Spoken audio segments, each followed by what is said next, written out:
தமிழக உணவுத்துறை அமைச்சர் காமராஜ் தற்போது செய்தியாளர்களை சந்தித்து வருகிறார். நேரடி காட்சிகளை செயல்படுத்தி வருகிறார்கள். தொடர்ந்து செயல்படுத்தி வருகிற அந்த சிறப்பு பொது விநியோக திட்டம் என்பது அது ஒரு ஸ்பெஷல் ஸ்கீம், சிறப்பு திட்டம். பொது விநியோக திட்டத்திற்கு நீட்டிப்பு தேவையில்லை, சிறப்பு பொது விநியோக திட்டத்திற்கு நீட்டிப்பு தேவை. அந்த நீட்டிப்பு காலம் 6 மாதமாக இருக்கலாம், 3 மாதமாக இருக்கலாம். நீட்டிப்பு வழங்கிக் கொண்டே இருக்க வேண்டும். அதுல சிறப்பு பொது விநியோக திட்டத்தினுடைய நீட்டிப்பை பற்றி 15-20 நாட்கள் அதில் ஒரு சுணக்கம். அந்த சுணக்கத்திற்கு காரணம் முதலமைச்சராக பதவியேற்று துரதிர்ஷ்டவசமாக மாண்புமிகு புரட்சித் அம்மா அவர்கள் இறந்ததற்கு பின்னால் டிசம்பர் 5ஆம் தேதி இரவே முதலமைச்சராக பொறுப்பேற்றுக் கொண்ட ஓ பன்னீர்செல்வம் அவர்கள்தான் இந்த சுணக்கத்திற்கு காரணம் என்பதனை நான் முதலிலே பதிவு செய்ய விரும்புகிறேன். எப்படி என்று சொன்னால், டிசம்பர் மாதத்தோடு இந்த சிறப்பு பொது விநியோக திட்டத்திற்கு கொடுக்கப்பட்ட அனுமதி முடிகிறது. அதனை நீட்டிக்க வேண்டும். அந்த நீட்டிக்கிற காலத்தில் முதலமைச்சராக இருந்தவர் யார்? முதலமைச்சராக ஓ பன்னீர்செல்வம் அவர்கள் இருக்கிறார்கள். ஓ பன்னீர்செல்வம் அவர்கள் இதை நீட்டித்திருக்க வேண்டும். நீட்டிப்பு செய்யாமல் காலம் தாழ்த்தி இன்றைக்கு சிறப்பு பொது விநியோக திட்டத்தை பற்றியும் பொது விநியோக திட்டத்தை பற்றியும் குறை கூறி அறிக்கை விட்டிருக்கிறார். நான் அவரை பார்த்து கேட்டுக்கொள்வதெல்லாம், இந்த திட்டத்தை சுணக்கம் செய்வதற்கு காரணமான நீங்களே இன்றைக்கு அறிக்கை விடுவது எந்த வகையில் நியாயம்? 2ஆம் தேதி, அதாவது ஜனவரி 2ஆம் தேதி ஒரு கூட்டம் முதலமைச்சர் ஓ பன்னீர்செல்வம், அன்றைய முதலமைச்சர் ஓ பன்னீர்செல்வம் அவருடைய தலைமையில் ஒரு கூட்டம் நடைபெறுகிறது. அதில் யாரெல்லாம் கலந்து கொள்கிறோம் என்று சொன்னால், நான், கூட்டுறவுத்துறை அமைச்சர் மாண்புமிகு செல்லூர் ராஜு அவர்கள், அதேபோல தலைமை செயலாளர் உள்ளிட்ட உயர் அதிகாரிகள் இவர்கள் எல்லாம் கலந்து கொள்கிற அந்த கூட்டத்தில் சிறப்பு பொது விநியோக திட்டத்துக்கு நீட்டிப்பு வழங்க வேண்டும் என கேட்கிறோம். நீட்டிப்பு வழங்க அன்றைக்கு ஓ பன்னீர்செல்வம் அவர்கள், முதலமைச்சராக இருந்த ஓ பன்னீர்செல்வம் அவர்கள் நீட்டிப்பு வழங்கவில்லை. எங்களுக்கு அதற்கு அன்றைக்கு காரணம் தெரியவில்லை. ஓ பன்னீர்செல்வம் அவர்கள் ஏன் நீட்டிப்பு வழங்கவில்லை என்று அன்றைக்கு காரணம் தெரியவில்லை. அதற்கு பின்னாலேதான் அவருடைய நெஞ்சு கலந்த அந்த நெஞ்சில் இருக்கிற நயவஞ்சகம் இன்றைக்கு வெளிப்பட்டிருக்கிறது. அதைத்தான் நேற்றைக்கு அறிக்கையாக ஓ பன்னீர்செல்வம் அவர்கள் மாண்புமிகு அம்மா அவருடைய அரசை பற்றி குறை சொல்லுகிறோம் என்கிற அந்த அடிப்படையில் மாண்புமிகு அம்மா அவர்கள் இரவு பகலாக உழைத்து 32 ஆண்டுகளுக்கு பின்னால் மீண்டும் அனைத்து இந்திய அண்ணா திராவிட முன்னேற்ற கழகத்தினுடைய ஆட்சியை உருவாக்கிய தலைவர் மாண்புமிகு அம்மா அவர்கள் அந்த ஆட்சியை கலைப்பதற்கு திமுக துணையோடு முயற்சி செய்த ஓ பன்னீர்செல்வம் அவர்கள் திமுக என்ன நிலை எடுக்கிறதோ அதே நிலையைத்தான் ஓ பன்னீர்செல்வம் தொடர்ந்து எடுத்துக் கொண்டிருக்கிறார். திமுக ஆர்ப்பாட்டம் நடத்துகிறார்கள். ரேஷன் கடைகளுக்கு முன்னால் பருப்பு வழங்க வேண்டும், பாமாயில் வழங்க வேண்டும் என்று நேற்றைக்கு ஆர்ப்பாட்டம் நடத்துகிறார்கள். இது எந்த சூழலில் ஆர்ப்பாட்டம் நடைபெறுகிறது? பன்னீர்செல்வம் முதலமைச்சராக இருக்கிற வரை நீட்டிப்பு வழங்கவில்லை. மாண்புமிகு புரட்சித் அம்மா அவருடைய வழியில் இதை புரட்சித் அம்மா அவர்களுடைய ஒரே வாரிசான சின்னம்மா அவர்களுடைய வழிகாட்டுதலோடு முதலமைச்சராக பொறுப்பேற்ற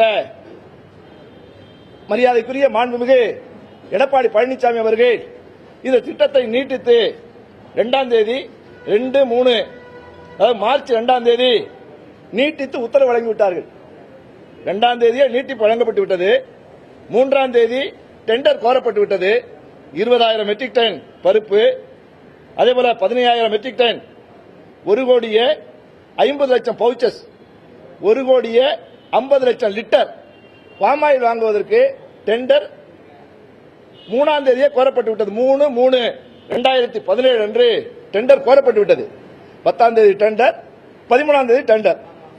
பருப்புக்கு 10ஆம் தேதி, பாமாயிலுக்கு 13ஆம் தேதி டெண்டர். இதை தெரிந்து கொண்டு இன்னும் ஒரு வாரத்துக்குள்ளாக நிலைமையெல்லாம் சரியாகிடும், எல்லாருக்கும் பருப்பு பாமாயில் வீட்டிற்கு சென்றடைந்துவிடும் என்பதை தெரிந்து கொண்டு 7ஆம் தேதி என்று நாங்கள் டெண்டர் கோரியது 3ஆம் தேதி. மு.க. ஸ்டாலின் ஒரு ஆர்ப்பாட்டம் என்று என்றைக்கு அறிவிக்கிறார்?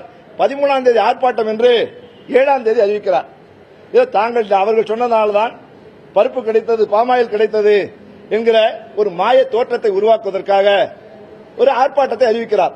அந்த ஆர்ப்பாட்டம் நடந்த அன்று நேற்றைக்கு 13ஆம் தேதி ஓ பன்னீர்செல்வம் அவர்கள் அவர்களுக்கு ஆசி வழங்குவதைப் போல அவரிடத்தில் இருக்கிற கள்ள உறவை பலப்படுத்திக் கொள்வதற்காக ஒரு அறிக்கை விடுகிறார்.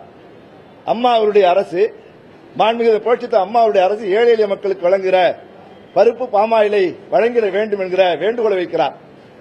நான் கேட்கிறேன், அதற்கு உங்களுக்கு அருகதை கிடையாது.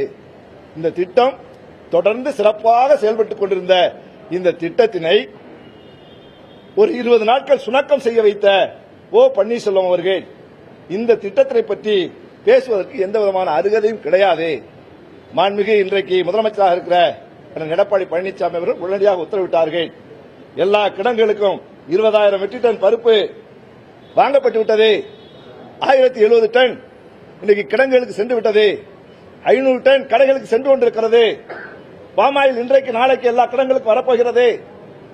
தமிழகத்தில் இருக்கிற அனைத்து குடும்ப அட்டைதாரர்களுக்கும் பருப்பு வழங்க வேண்டும் என மாண்புமிகு நம்முடைய தமிழகத்துடைய முதலமைச்சர் அவர்கள் உத்தரவிட்டிருக்கிறார்கள். அனைத்து குடும்ப அட்டைகளுக்கும் இனி வருங்காலத்தில் கிடைத்து விட போகிறது என்கிற வயிற்றடிச்சல்ல அறிக்கை விடுகிறார்கள், ஆர்ப்பாட்டம் நடத்துகிறார்கள். நான் கேட்கிறேன், அது ஓ பன்னீர்செல்வமாக இருந்தாலும் சரி, திமுக செயல் தலைவர் ஸ்டாலினாக இருந்தாலும் சரி, மக்களுக்கு எல்லாம் அப்படியே எல்லா பொருளும் போய் சேரணும், தமிழ்நாட்டு மக்கள் அதிமுக ஆட்சியில் சுபிட்சமா இருக்கணும் என்பதற்காக இவர்கள் ஆர்ப்பாட்டம் நடத்துகிறார்களா, அறிக்கை விடுகிறார்களா?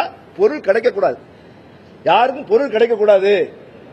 அதிமுக ஆட்சி கெட்ட பேர் வர வேண்டும், மக்களை பற்றி இவர்கள் கவலைப்பட்டு ஆர்ப்பாட்டமோ அறிக்கைகளோ ஆர்ப்பாட்டம் நடத்தவில்லை, அறிக்கைகள் விடவில்லை. இவர்களை பொறுத்தவரை இதில் ஏதாவது குறுக்கு வழியில அரசியலில் லாபம் தேடலாம் என்ற நோக்கத்தோடு தாங்கள் இருக்கிற இடத்தை காட்டிக் கொள்வதற்காக, தங்களுடைய அரசியலில் இருப்பிடத்தை காட்டிக் கொள்வதற்காக அறிக்கைகளையும் ஆர்ப்பாட்டங்களையும் செய்து கொண்டும் எடுத்துக் கொண்டிருக்கிறார்கள் என்பதனை இந்த நேரத்தை தெரிவித்துக் கொள்கிறேன்.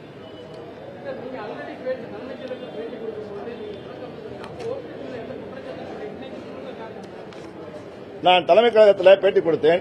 தலைமைச் செயலகத்தில் ஒரு பேட்டியில சொல்லுகிற பொழுது 15 நாட்கள் 20 நாட்கள் இது சுணக்கம் ஏற்பட்டிருக்கிறது என்று சொன்னேன். அது ஒரு நாகரிகம் கருதி. அன்றைக்கு முதலமைச்சராக இருந்தவர் ஓ பன்னீர்செல்வம் அவர்கள், அன்றைக்கும் முதலமைச்சராக இருந்த ஓ பன்னீர்செல்வம் அவர்களை அன்றைக்கே சொல்லியிருக்கலாம். ஒரு நாகரிகம் கருதி அன்றைக்கு சொல்லாமல் இருந்தேன். ஆனால் இன்னைக்கு ஓ பன்னீர்செல்வம் அவர்கள தன்னுடைய நிலைப்பாட்டை தான் யார் என்பதை வெளியிலே சொல்லிவிட்டதனால் நான் சொல்லியாக வேண்டிய கட்டாயத்தை சொல்லுகிறேன். உண்மை அதுதான் யதார்த்தம். அந்த உண்மையை இன்றைக்கு சொல்வதற்காகத்தான் உங்களை எல்லாம் அழைத்து இந்த உண்மையை நான் சொல்லிக் கொண்டிருக்கிறேன். துறை அமைச்சர் என்ற முறையில் நான் அதற்கு பின்னாலும் 2ஆம் தேதி நடந்த கூட்டத்துக்கு பின்னாலும் பல முறை சந்தித்திருக்கிறேன். நெஞ்சு மனசாட்சியோடு எண்ணி பார்க்க வேண்டும். நான் பல முறை சந்தித்து கேட்டிருக்கிறேன்.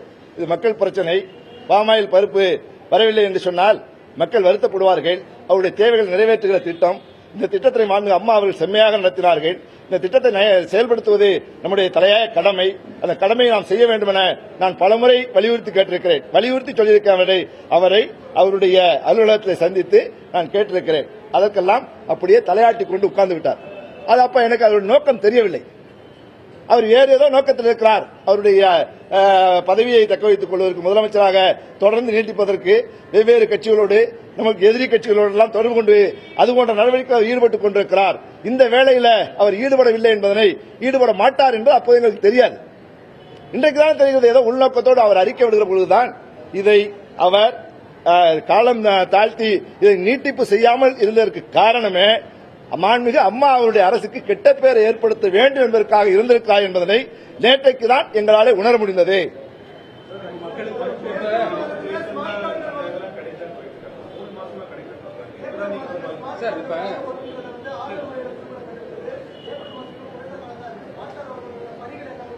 ஏப்ரல் மாதம் ஸ்மார்ட் கார்டு வழங்கப்படும் என மேலும் ஆளுநர் அவர்கள் சட்டமன்றத்தில் அறிவித்திருக்கிறார்கள்.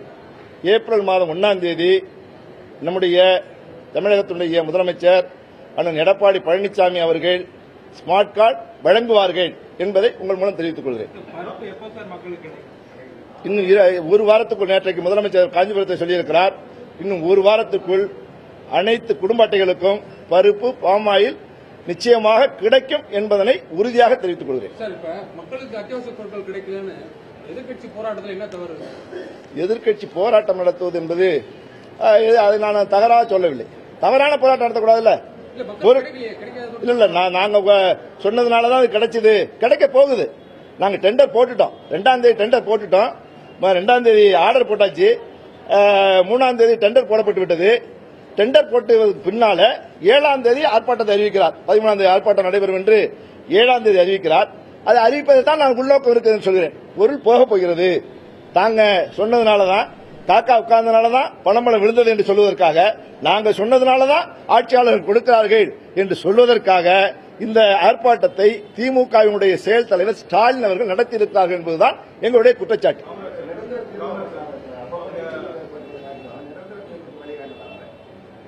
இல்ல, அது வந்து ஸ்பெஷல் ஸ்கீம். எல்லாத்துக்குமே திட்டம் என்று ஒன்று இருக்கிறது, சிறப்பு திட்டம் ஒன்று இருக்கிறது. சிறப்பு திட்டத்திற்கு நீட்டிப்பு தேவையில்லை, சிறப்பு திட்டத்திற்கு நீட்டிப்பு தேவை.